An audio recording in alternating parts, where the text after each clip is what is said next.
Welcome back. I'm Mark Lombardi, Suburban Geek blogger and Abington Patch regular, and again we are off the record on Abington News and Views.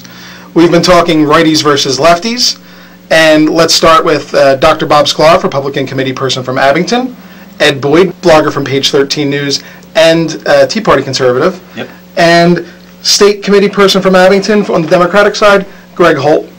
We're going to go a little more local here and jump into some state politics. Dr. Bob, I'd like to know what your thoughts are on how our governor, Tom Corbett, has been doing. Okay, and I'm going to talk a little bit out of turn, which I'm sure some of you might enjoy. The first thing is that he promised he was not going to raise taxes, and he didn't. I sent you guys some articles, and there was one in Politics PA which quoted an ad from the American Working Families Action Fund. And it actually was an error when it said that it was Corbett's 2011 budget proposal cut $1 billion in public education. The deficit was a result of the expiring stimulus funds, blah, blah, blah. So there's going to be some game playing regarding the budget and some misrepresentations. But the bottom line is that he has done what he said he was going to do. Here comes the punchline, though. As far as I'm concerned, he's going to have a major task on his hand from everybody, including myself, who graduated from Penn State, because the charge is going to be out there. He killed Joe Pa. And the allegation that he fired him inappropriately, prematurely, when he was going to retire anyway, is going to be out there, particularly because the charge, I'm sure, from the Democrats is going to be, what did you do for 6 years? You let this guy out there at large. So he has, I understand, a pending Republican primary challenger, whose name I'm not allowed to divulge. Very secretive. How about you? You know, this is interesting. As I look at Tom Corbett, and he's 2 years away from re-election, he seems to be having more problems with his party than he is with the public at large. I mean, what do you mean? In terms of, I sometimes say, where is Tom Corbett? When we talked earlier about, blue state, red state, you would think, God, he's a Republican governor with a Republican senator and a state legislature that's all Republican. You would think he would be out front every day, but you don't hear anything from him. I think his own party, and I'm just saying this as I read the papers, I'm sure they got to be saying, well, why can't he get the legislature to pass through what he says he wanted to achieve? Why is he now has demonstrators around this state, wherever he goes, who seem to follow him because they don't like his policy? Let me finish. No, I didn't interrupt you. Let me finish. Well, he's got demonstrators. And yet his own leadership is took his budget and they changed it around. And they're sending their budget to him. And of course, I agree with you on the Penn State issue. Yeah. I'm just a little bit puzzled at this point. Where's Tom Corbett? I thought he would have been sitting pretty, leading the Republican charge in Pennsylvania. He is. But he really isn't. When I saw this question up on the docket, my first response was a yawn, because there is nothing that I can point to specifically. Although I disagree with you on the Penn State thing, whether or not the Democrats make an issue of it or want to make an issue of it, I think is debatable. But there isn't anything in particular that a Republican can look at and say, Corbett made a difference here, and this is going to make a huge impact in the state. The protesters that you refer to, as Dr. Bob correctly identified, they're Democrats. They're the anti-fracking crowd. They're the anti-drilling for natural gas in Pennsylvania crowd.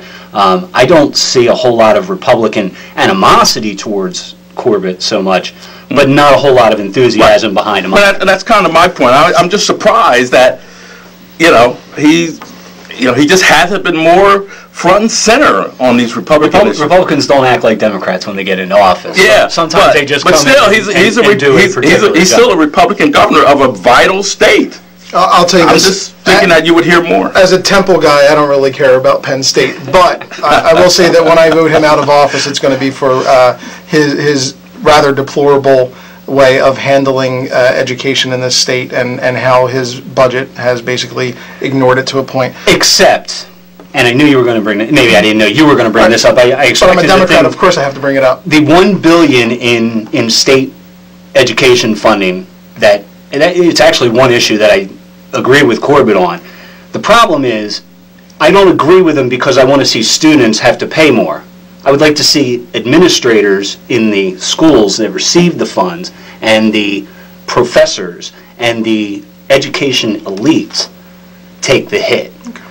They decide whether or not that cost is passed on to the students. It's not something that Corbett specifically, took $1 billion out of the budget because he wanted to hurt students. Rather, force the universities to cut by attrition, to cut down their size, the size of the salaries, the pensions, things of that nature. Okay, switching gears a little bit, let's talk about how there was some information that came in rather recently that over the last year, more than half, 50.5% of babies born in this country were to minorities, to non-Caucasian people.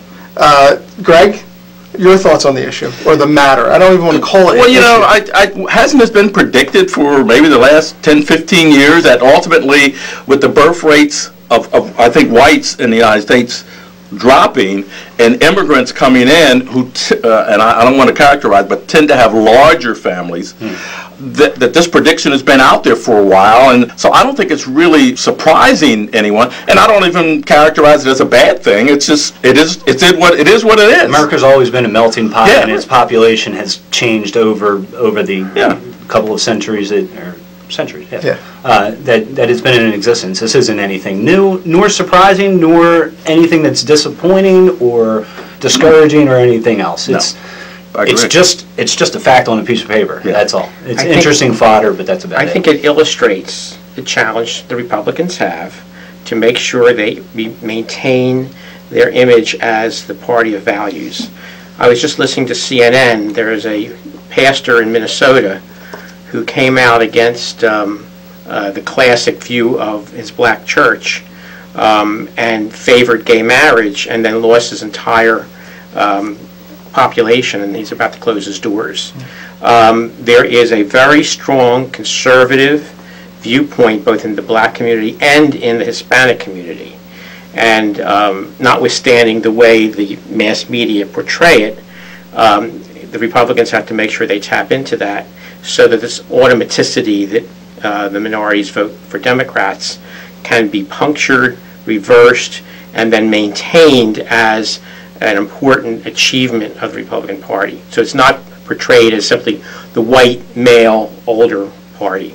And I agree with what you said, that this country is a melting pot, and I think the statistics show that by 2050 is when this country will probably tip in one direction, that whites will then become the minority. I don't necessarily think it's an issue. I think it's indicative of what our country has been made of. It says it on the Statue of Liberty. On that note, it'd be interesting to see whether or not the whites try and play the minority card once they become the minority. I would predict not, but it's just an interesting... Well, it has happened. The Jewish population in one of the University of California campuses, Davis, sued under the minorities type provisions of civil rights against people who were prejudicing them for being Jewish in the political realm regarding the politics of Israel, successfully. So that concept is out there. I thought that Bob was hinting in his comments previously about, the black community and gay marriage. I would certainly say the black community, and I can't speak for all of them, but they don't support gay marriage. Correct. But they're not going to not vote for President Obama on that particular issue. There are so many other issues that we agree with him on that we will continue to vote for him. You wouldn't suggest that they're going to vote for him just because he's black. But they're not going to turn around and vote for Mitt Romney over that issue. Suppose Romney believes in things that they believe in. They should vote for Obama because he's black? Well, that's like picking Rubio as the vice presidential candidate. Again, he brings up this thing about race. Right. It's not about that. Well, why is it? It's not about that. I think you're saying that it is. No. Well, why are they going to vote for Obama if they don't believe in him? As I said, because there are many more things that we agree with the president on than not agree. And I'm sure, and I would like to think that you don't agree with every Republican on every issue, but you're still going to say, overall, I support them. My question to you would be, does the African American community support Obama in the same 95+% margin Yes. that they did in 08? Yes. Okay. Because he's black. Yes. With that said, we'll do Because that. I'll tell you why. Because he's smart. He's intelligent. He thinks through issues. He makes good decisions. Anybody who does that, I think, would make a good You know, president. Let me ask you a question. Did you realize today, or sometime recently, that Clinton admitted that we now have a double-dip recession? You hear about that? I know that Bill Clinton says a lot of things, but Right. I'm just saying to you, I like the president, Right. and I'm sticking with the And so president. maybe it's Well, possible. let's not talk And about you're sticking with Tom Corbett. I think he's made some dumb decisions, but you're sticking with him. Let's not stick with what Bill Clinton or Tom Corbett has said. Let's stick with what our sponsors are saying. We'll be right back after these messages.